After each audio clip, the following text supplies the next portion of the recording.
All right. Now we're going to do bound-bound transitions again. And we're going to do Einstein's coefficients, which in the end will come out as a very convenient way for us to relate the various absorption and emission strengths that we need in order to get to our extinction coefficients, our source functions, our emission coefficients. Now, historically, this, what you see on the screen, is the paper where Einstein suggested stimulated emission, which is part of this. And he also then introduced his coefficients, which we use today. Now, it's a very short thing from 1917, 1916 even received, but written with such clarity that we can actually understand and analyze it in full, I would argue, with the stuff that we have learned during the course. So also see sort of a very neat way of getting to how you can come up with a new process, which he did here. The paper is, I was gonna say original, but as you can see, there is a slight variation here. I thought, should we go real purist here and do it in the original German, because he wrote it in German. But then I thought, yeah, that would perhaps be a little bit overkill, huh? So we used a translated version, but it's the original translated into English, okay? Courtesy of the Project Einstein papers by Caltech. Credits to them for making this. So what's the point here? Well, we start out, Planck created quantum theory, which we have done. We did Planck's quantum oscillators already, and he calculated the mean energy of a resonator as a function of temperature according to his newly found quantum theoretical basic principles. And then Einstein puts down that mean energy like this, C cubed, what do we have? Rho. Okay, so there is a change in notation with respect to us, right? And then nu squared. Now, what Einstein called rho is actually the radiation energy density, right? So that is in our course E at a certain frequency nu, right? And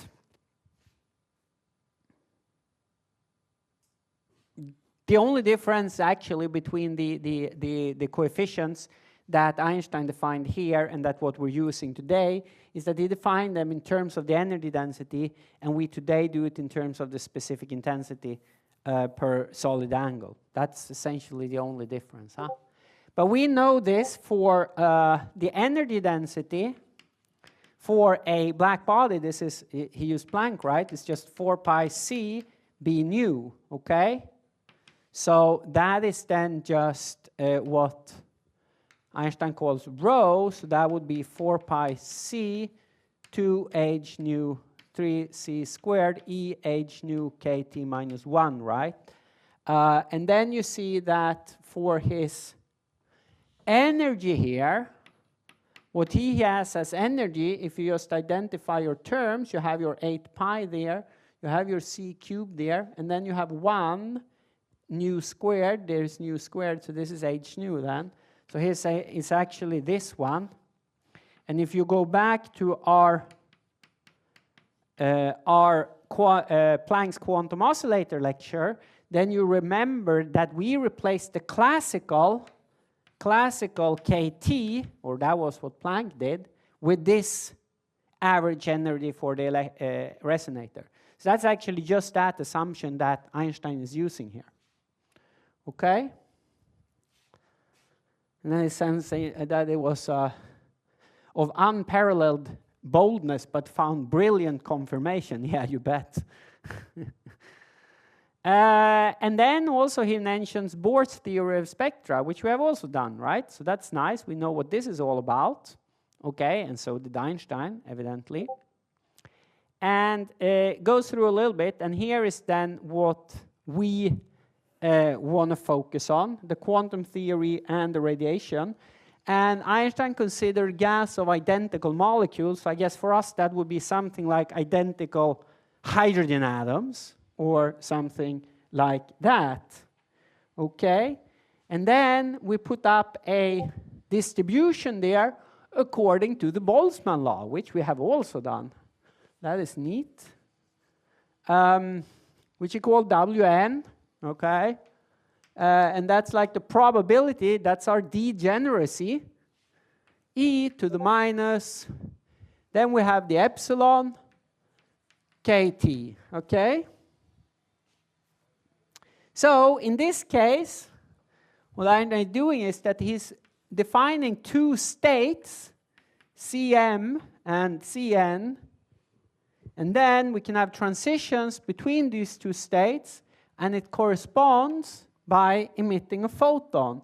Now that photon then will have the difference in electrons, in energies between these two states. That will be then h nu. That is the Bohr thing, if you remember. The difference between the two energy levels was this. Right? And then we will move on in the little paper, and this is the statistical weight degeneracy. And we shall distinguish between two types of transitions. Emission of radiation, okay. So we have emission of radiation going from there then to there, that's our de-excitation. And he defined this in terms of a transition A, that's Einstein's A coefficient nowadays, A and M times the occupation number in then the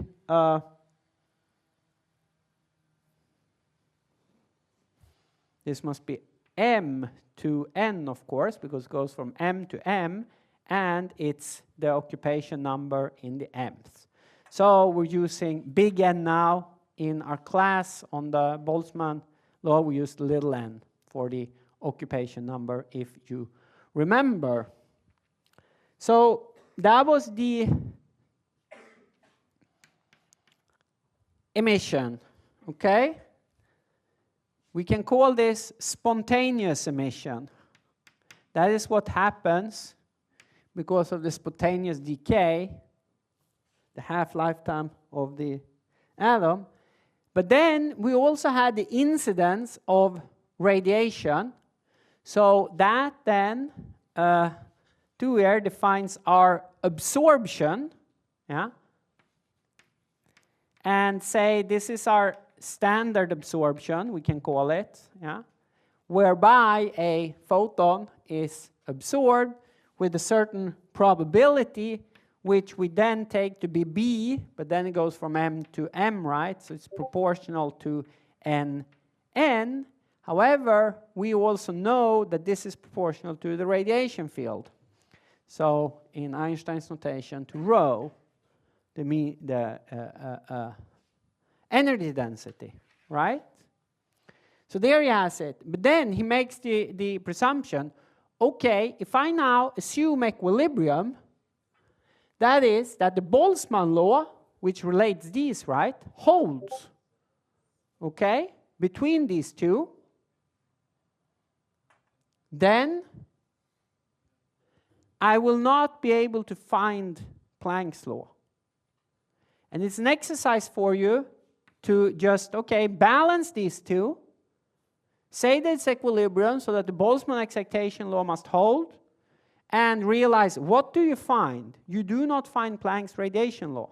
You find another law. A part of Planck's radiation law. So what Einstein said, there must be another process, which we do not know. I have done an error, have I?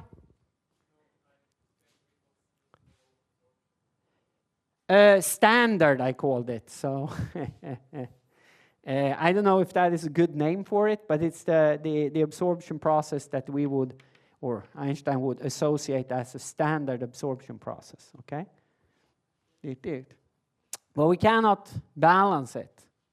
So what do we have to do in order to balance this? Well, Einstein suggested that, okay, if there is the inverse process, so we have this, but we have the inverse, that is, but an emission instead, then we can just say that this is Bmn nm rho. And we have that process also, which is unknown to us, but we must have it. And we will see in a second why. Nowadays, like I said, this is what we call stimulated or induced emission. It is what powers things like lasers. It was correct.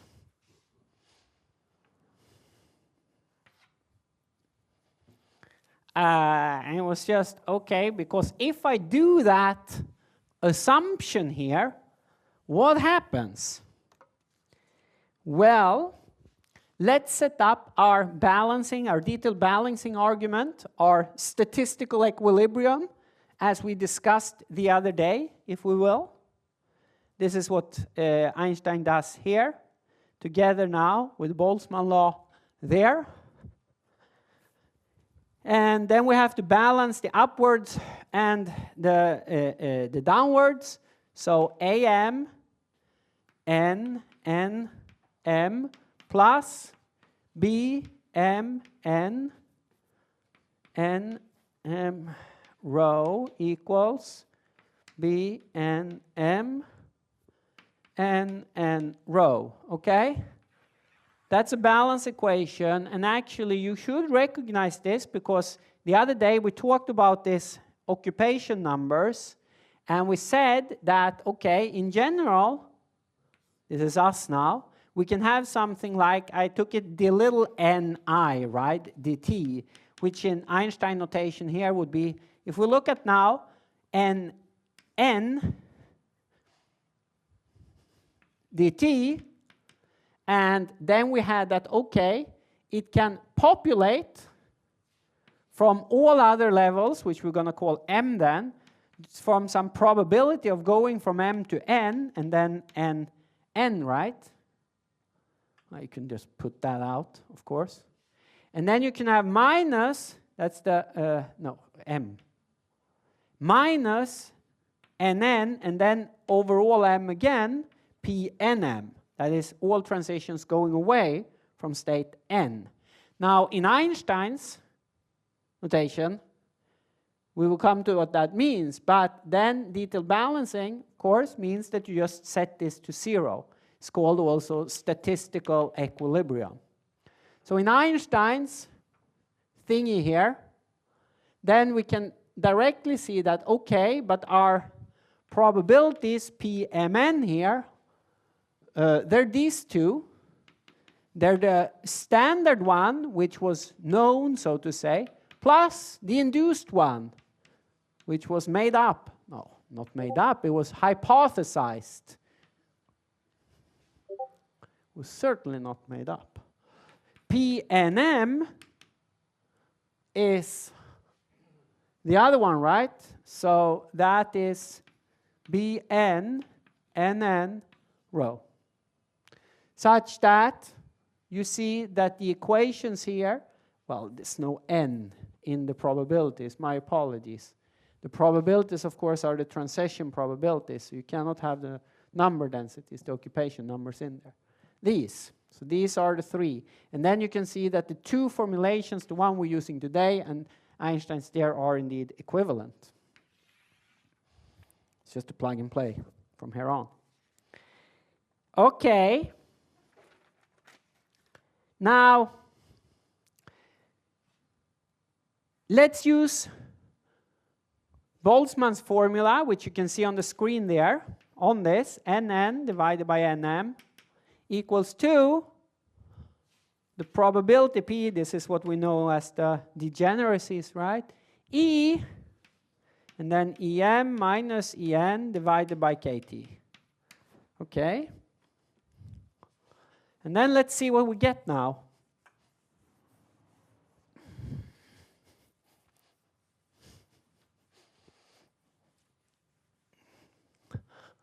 with our hypothesis.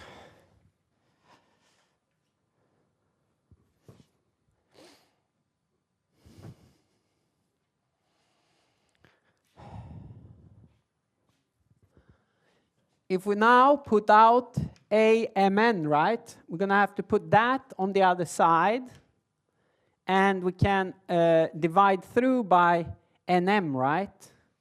So you put this on the other side, you divide through by NM. Perhaps I do an extra step here. Yeah, should I or should I not?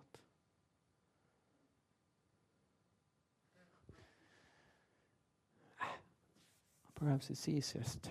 How is it easiest to do this? It's easiest like this. Okay, let's do the, so I do recall reading something in Einstein's paper that it can be carried out so effortlessly that it almost must be true. Effortlessly if you're Einstein, perhaps.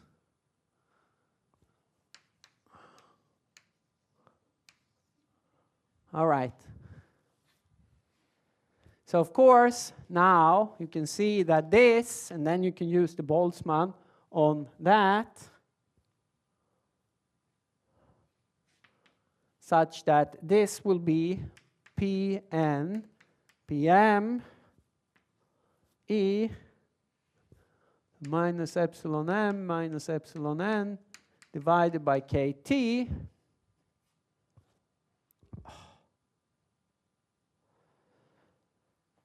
Bn m rho minus bmn rho, right?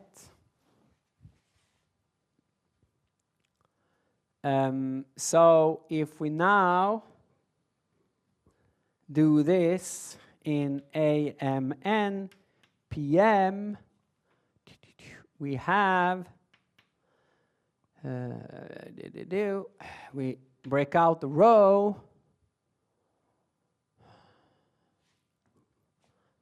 PNM, no, PNM E epsilon m minus epsilon n KT. So help me here. What do I have? Bm there, so I have to multiply that. So we're going to divide by this, right? Minus Bmn Pm. Okay. Pmn then. Pmn.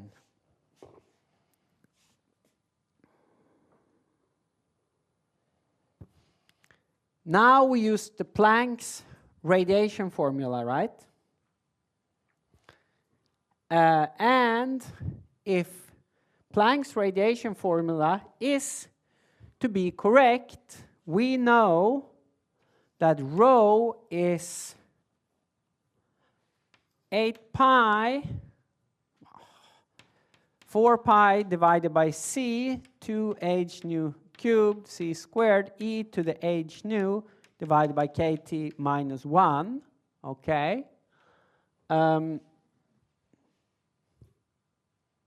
Such that 8 pi h nu cubed, c cubed, e to the h nu divided by kt minus 1 has to be, what does it have to be? What does it have to be?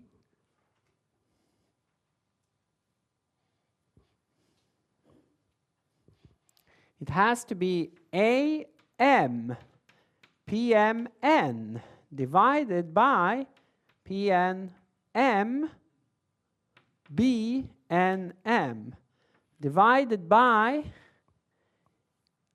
E to the epsilon m epsilon n divided by KT minus, we have the minus sign, that's good.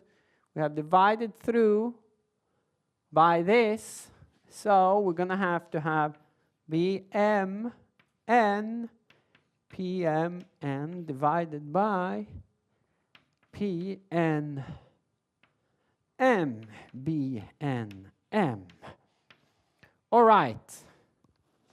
And what can we do then?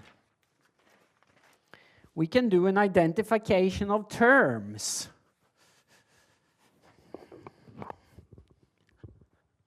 Let's go down. Right, an identification on terms. That this one have to be 1, right, in order to balance Planck's law. So BMN, PMN has to be PNM, BNM. That's number 1, or I. Yeah. We also see that epsilon m minus epsilon n has to be h that. That's indeed Bohr, right? And we see that AM PMN divided by PL. Well, aren't they the same? B N M. I must have done a typo here. I must have done a typo here somewhere. M, M, P, M, yeah, P, N. Well, there shouldn't be any M's here, of course. B, N, M.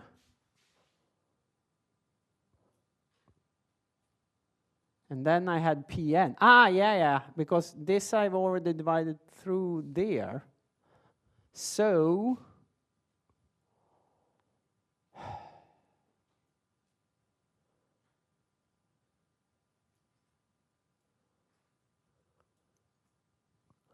there's a typo here in my analysis. So effortlessly by Einstein is certainly not effortlessly by me. Yeah. This should be the same coefficient, okay? We'll go back and see where we got that previously, okay? So it's this which has to be balanced by the coefficient there, which we can for now, since we have used a different normalization in that, is a constant and the frequency to the third power, okay? And that's the third result. So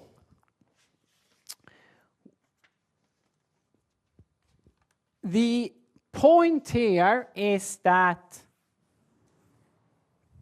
we, by just doing this analysis, showed that by postulating that there must be something, which we now know is true and which is called stimulated emission, we can recover Planck's law. If we do not, we cannot. Furthermore, what we find is that the relation between the three coefficients that we have here, they're related by only the atomic constants and the frequency of radiation. Which means that they must hold everywhere. And indeed, also that turns out to be true. They hold everywhere. So it means that if we can just, today in practical purposes, this means if we can just get to one of them, we get the other two for free. Right? We only have to measure experimentally or calculate quantum mechanically one of them, and then the other one comes out for free. So that's a very neat result of this. Now, if we're going to connect Einstein's notation to the notation that we use, we typically now call this Einstein upper lower. So instead of M and N, we call it an upper and a lower level of the atom. That's what we do in the course notes, right? And then we have BUL, which is this one there. is just related by 2 nu cubed divided by c squared. And the difference here, there, it's the same. That's why I wrote it as a constant, because Einstein used the mean energy density. Okay? And similarly, you just replace this with the degeneracy to get to BLU, BUL equals 2 GU divided by GL. So that's our Einstein relations, relating the 3 coefficients to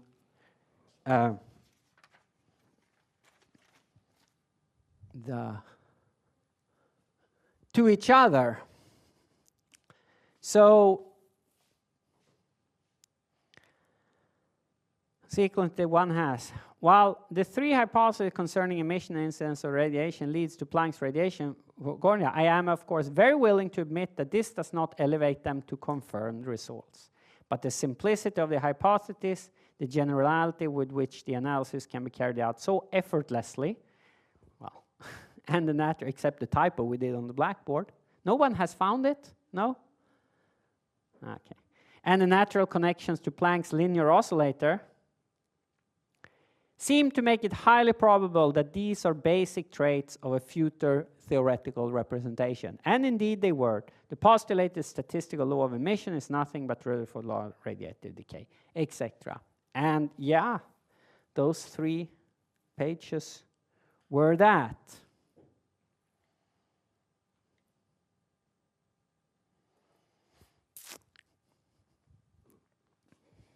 So that's how you find a new law in theoretical physics. At least that's how you did it if you were Einstein in the beginning of the 20th century.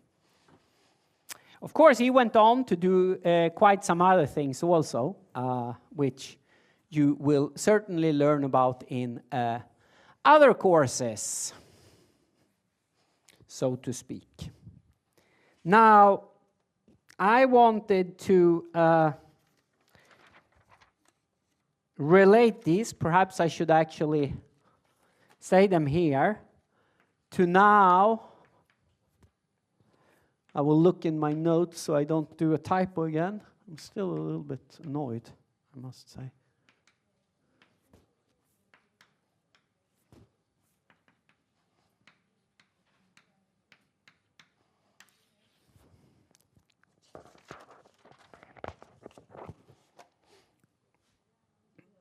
Now,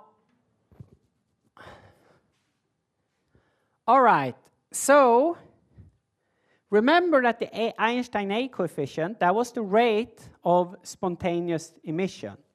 Now, we have talked about this before in terms of the lifetime of the excited states.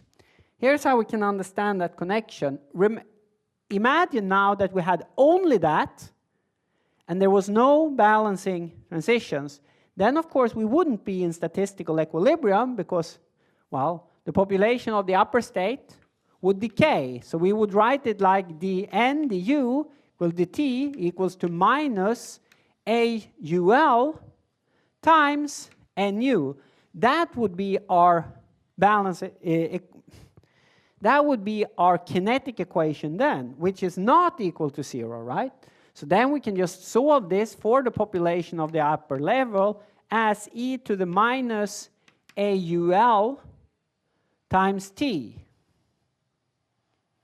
But we know that we can also write this we have done before, as e to the minus t divided by tau, where tau now is the half-lifetime, right? So we can see directly from this that the half-life is equal to 1 over the Einstein coefficient, A, right? And remember, we even estimated this. For example, the half-lifetime for Lyman alpha of hydrogen was on the order of 10 to the minus 9 seconds. Yeah? Remember that the half-lifetime for a 21 centimeter line was on the order of 10 million years. Now, if you know this, you also know the Einstein coefficient, A coefficient, okay? Now, of course, there is some tables and stuff in the lecture notes for common transitions in hydrogen, right? And typically, to get the precise values here, you have to either measure them exponentially in the lab, or you have to do detailed quantum mechanical calculations, okay? It's not our task today. Often, they are in atomic databases as for astronomy, such as NIST, etc. Yes, please. Sorry? That's a tau. This is minus t divided by tau half-life. Tau half-life. Yeah. Which is 1 over Einstein UL. Okay? So, then we know if we know one, we have the other ones. We also know how we can connect this to the previous stuff that we did in order about how to estimate them. So now we're finally where we can put it also then in our radiative transfer description. Remember, we could write the extinction coefficient, and now I'm going to introduce L because this is the line extinction, as one way was the classical oscillator times an oscillator strength times the profile function, okay, which now is generic, of course, and it depends on gamma. Now, in this, of course, what you could have already here realized that for this two-level atom, this 1 over AUL now is just 1 over gamma, where gamma is the damping constant. That we also showed before. So you just go back a few lectures and you look this up. That is true for a two-level atom. Okay, and now we can put this in terms of our Einstein A coefficient to h nu divided by 4 pi, and that's from the transition probability to the energy, and then, like I said, this is nowadays often defined per unit solid angle, so 4 pi.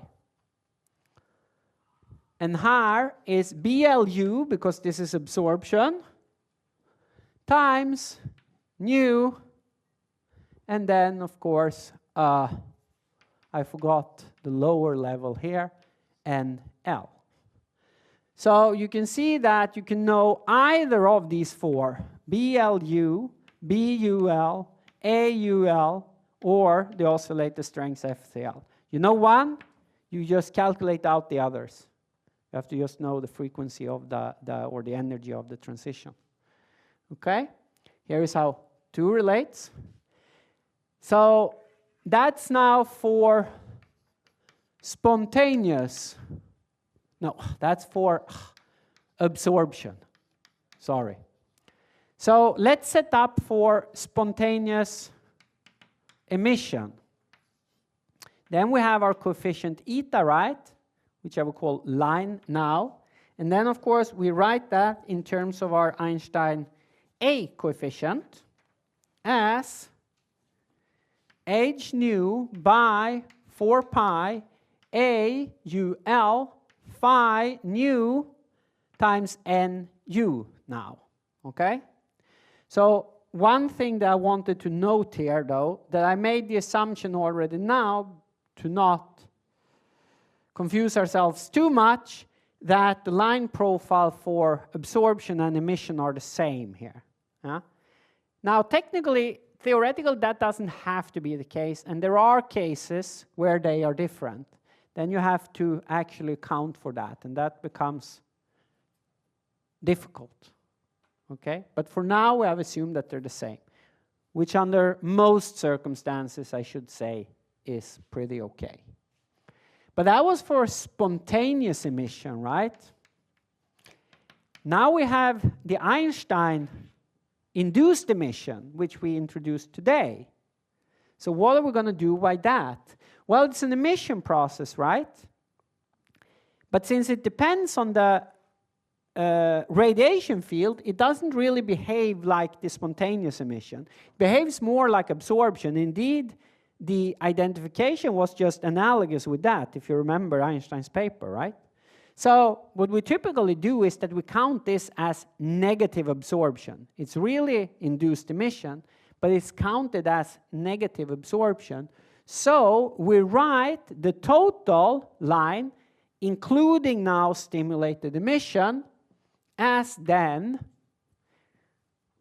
h nu divided by 4 pi BLU phi nu NL minus, because it's emission, h nu divided by 4 pi BUL phi nu NU. Again, note that I've assumed that these are the same now. So if you do that assumption, you can see that you can write this as h nu divided by 4 pi phi nu, the line profile, and then you have BLU NL minus BUL NU. Okay. So a little neat exercise that you can do is that you can simplify this further in equilibrium or in LTE, where you can apply the Boltzmann law between the upper and the lower, and the Einstein relations here. So see if you do that, what expression you find there. Okay? You would then, for example, take this out and then write this as a ratio, right? And then you would get the correction there. Now, we're going to look at another interesting thing now, the last 5 minutes. And that is a principal general application of induced emission. Because what you can see here, okay, what if we only have true absorption and stimulated emission now? Then we know that our radiated transfer equation takes this form, right? Okay? And this we have done now many times. We can write down the solution immediately. It's alpha nu line, I'm going to put it. And then I'm going to put it to L here, because I'm going to assume that it's homogeneous, so we don't have to integrate over that. Look at that. That's not generally true, but for the purposes of illustration, we can see that. But see what happens if we can now pump the stimulated emission to the point where NU BUL is greater than NL BLU. Then the extinction coefficient becomes negative. So if the extinction coefficient here becomes negative, then you see that I nu is greater than I nu 0. This is the pumping effect, and the I nu actually increases along the ray. And this is a lasering effect. Yes?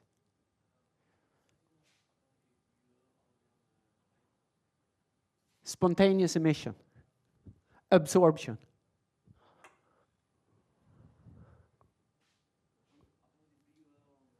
LTE. Local thermodynamic equilibrium. Sorry for my sloppy writing today. Now, we can then think about, when does this lasering happening? When is it important? Okay? Well, by doing that, we can actually then say, okay, let's consider the two emission processes that we had. Not that we neglect spontaneous emission, but we see when are they relatively important. So in this case, the relative importance would be then to take your stimulated emission, which in terms of the transition rate then would be BUL, right, times the radiation field, which we can take to be equilibrium for the purposes of the illustration, so the Planck function, divided by AUL. That's the rate for spontaneous emission. Okay? Now, okay, let's see, where do we have the the relations. This is c squared, right? Okay. Well, we have this relation there, right? AUL, BUL. We know the Planck function.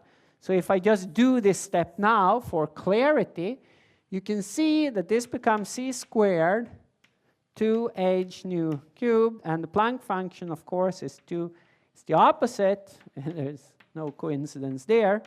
H nu divided by kt minus 1. So this is just 1 e to the h nu kt minus 1, okay? So you can see in that, in the Wien tail, where h nu divided by kt is much, much greater than 1, right? Then stimulated emission is much, much lower than spontaneous emission. It's unimportant because this becomes the dominant factor. It's greater than 1, and this ratio then becomes much lower than 1, okay? Now, if we do the other limit, the Rayleigh-Jeans limit, then we do our Taylor expansion. That's when h nu divided by kt smaller than 1. So then we see that this in the Rayleigh-Jeans becomes roughly kt divided by h nu. You do your Taylor expansion here like we have done, but per definition there, we know that this is much, much greater than 1. So in the Rayleigh-Jeans limit of the, if you have equilibrium radiation, stimulated emission is much more prominent than spontaneous emission. And this is indeed then why, for example, it's easier to do, I don't know, red lasers instead of blue. So if you look at lasers, they're most often red and not blue. And it's easier because the further you go into this, the easier it gets to get a lot of stimulated emission.